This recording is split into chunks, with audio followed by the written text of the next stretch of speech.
I was going to make a video about a looksmaxxing tier list for views, but I realized that I actually don't subscribe to that specific way of thinking, to be honest, because I don't believe that looks, although they are important when it comes to dating and meeting women and attracting a woman, I don't believe that they are the most important thing in the world just because of how women view the world and view men.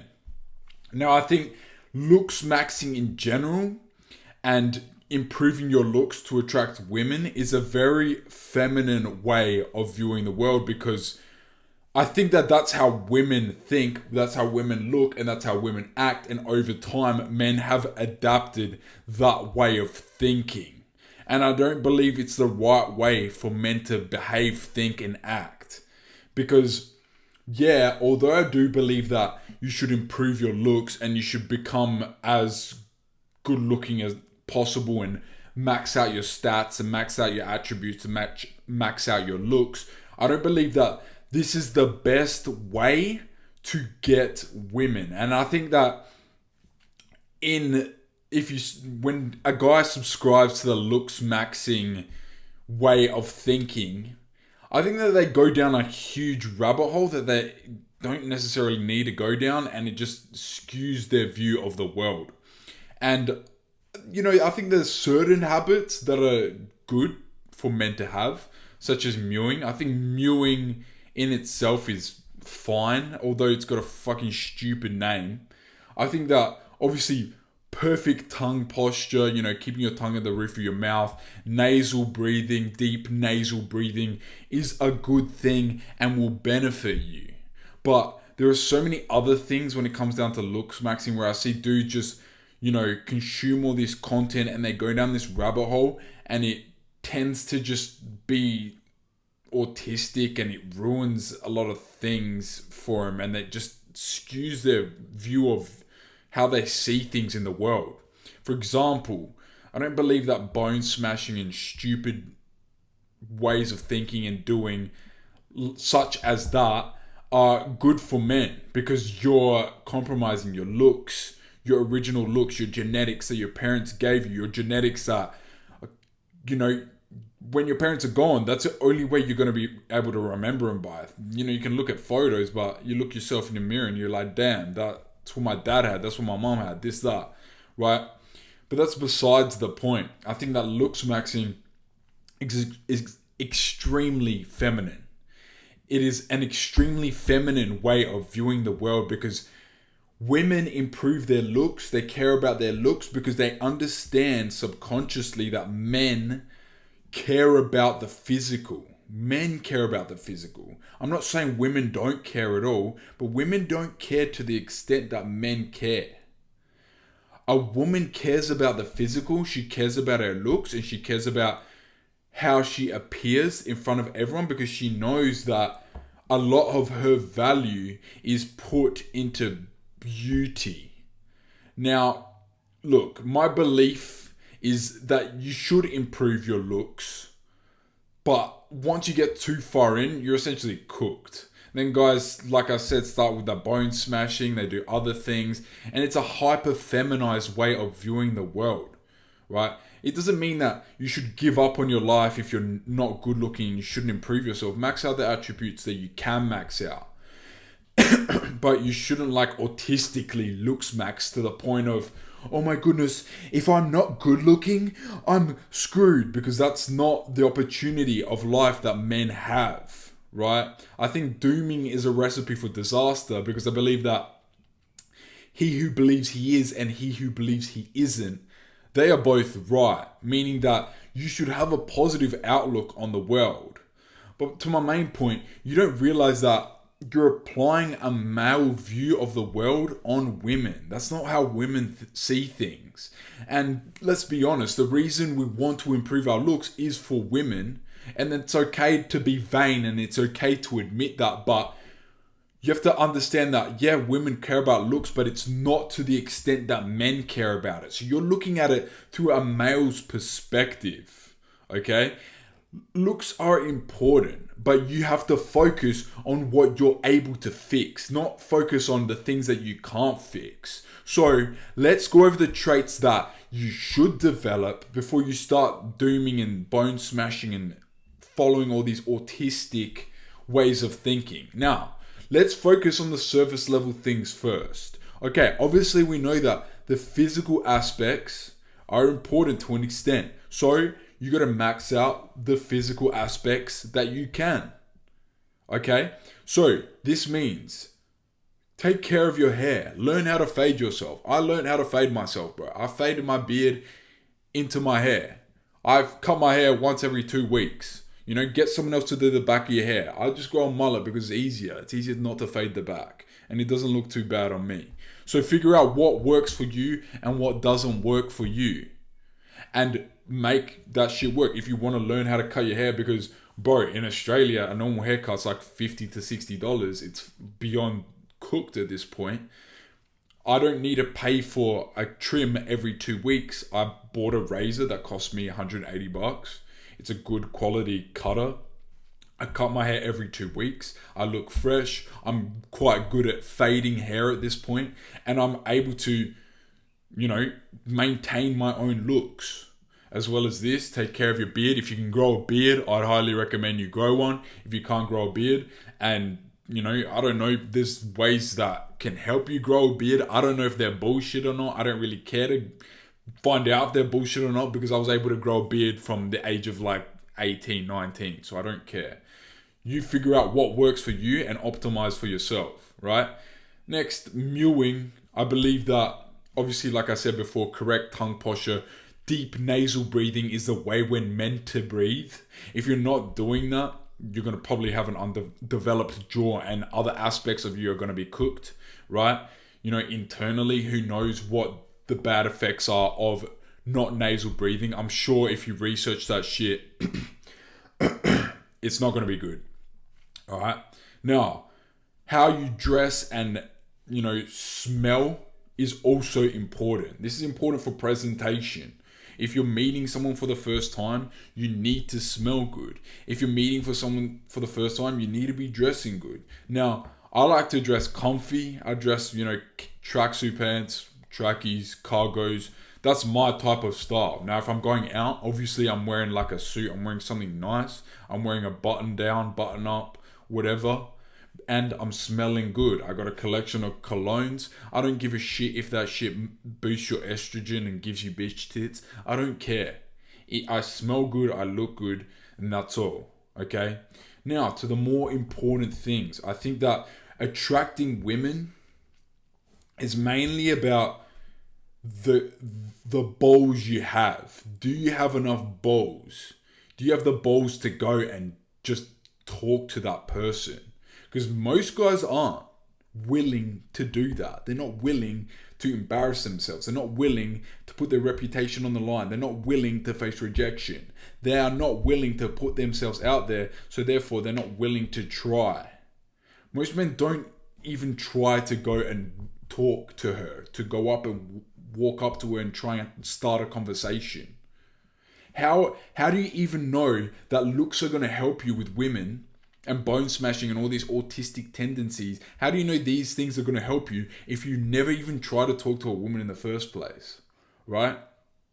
So communication, being bold is important. Learning how to speak to everyone you see, comment on something, spark conversations with everyone you see, because this helps you develop that trait of being bold, of talking to new people. Right? You think that just because you have looks, everything is going to work out for you in life? No. Looks will help to an extent, but you have to understand, as a man, you have to put yourself out there and you have to go and get what you think you deserve in life. Because nothing's just going to be given to you. You just have to go out there, be bold, talk to people, right? You can't be walking on eggshells. You can't be being a bitch. You can't be scared to say what you think, right? There's a type of energy that comes with you that women notice when you're not scared around them, because you just say what you want. You don't care how it makes you look, even if it's just some she's taken aback by the sentence you're saying. You just say things. That doesn't mean that you don't speak with intention. Of course you speak with intention when you speak, right? You can't just be saying things, blurting out words for the sake of blurting out words. Allow your words to have meaning, but you have to be bold when you speak to her. You have to be willing to say the things that most guys aren't willing to say.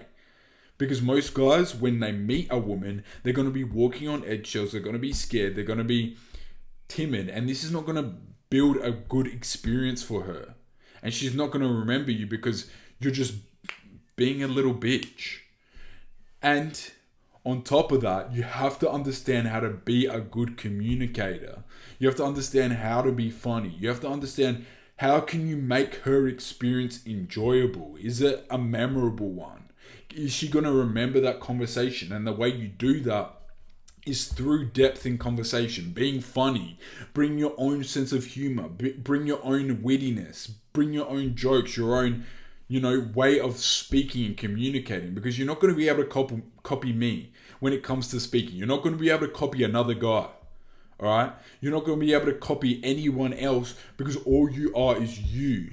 So you have to use that to your advantage. How are you? What type of person are you? How do you communicate? How do you talk? Maybe you're quieter. Maybe you have more of a sarcastic sense of humor. Use that to your advantage. I have a little bit of sarcasm. I am witty when I comment and make jokes on things. But I'm not the most sarcastic person, so I don't often make sarcastic jokes because when people make sarcastic jokes, they can piss me off. So I'm not like sarcastic like that. But if someone is sarcastic like that, carry that and use that in your type of conversation, right? Is there quality and depth to the conversation, or are you just talking about her favorite color? Are you talking about her favorite piece of clothing? Are you talking about her favorite movie? Are you talking about her favorite TV show? Are you talking about just a bunch of random shit that doesn't connect and where the dots don't connect? Or are you taking one topic of conversation, you're going in depth with that topic of conversation, and then you're building a connection based off of that? Is the difference between talking about one thing in depth that's going to leave an impression on her mind and is going to be able to impact her in ways she didn't even realize, versus talking about 100 different things that don't connect and don't even make sense to the conversation because you're just trying to say words to fill in the time, right? If you want to leave a lasting impression, you talk to the woman and you make conversation interesting. You give her an experience that she's never been through before, and that's how you leave a lasting impression on that woman's mind, right? It's through conversation. It's through stimulating her mentally. Women are mental creatures. This is what most men don't understand, and this is the source. Most men don't understand that women are mental creatures because they so stuck thinking in the way that other men think.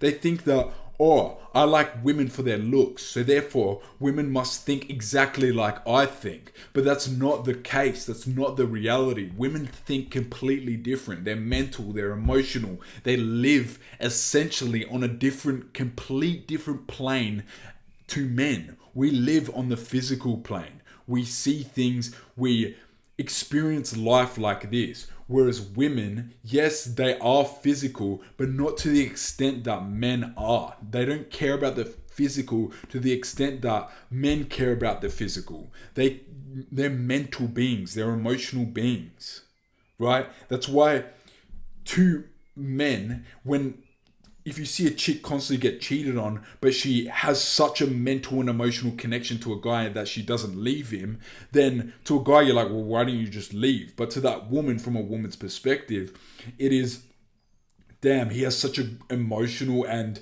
mental grip on me that I just don't want to leave. I know it's toxic. I know it's a shit relationship, but I can't help but keep being around this guy because every other guy is essentially boring. Now, there's a way you can give that to women without being the toxic, like narcissistic, for lack of better terms, guy that's up himself completely, because you can do that through just being authentically yourself. But, you have to understand that women think on a different level to men. They think on a different plane. They think on a different way of thinking. They think on a different frequency. They're not like men, right? And finally is charisma. You have to understand who you are, the way you speak, how can you be charismatic in that situation or circumstance? Not everyone is going to have the same type of charisma. Everyone, I believe, can be charismatic in the way they speak. It's just about figuring out how you can be charismatic. What type of charisma can you be? How can you be charismatic? What can you do to be charismatic? How do you speak? How are you comfortable speaking and using that to your advantage? If you're a more chill, laid back guy, maybe you make, like I said before, more sarcastic and different type of jokes, then you bring that to the table when you're talking to a woman. And that helps build connection because you're being authentic in the way you speak. And women love a sense of authenticity, although they're not necessarily able to handle the truth all the time.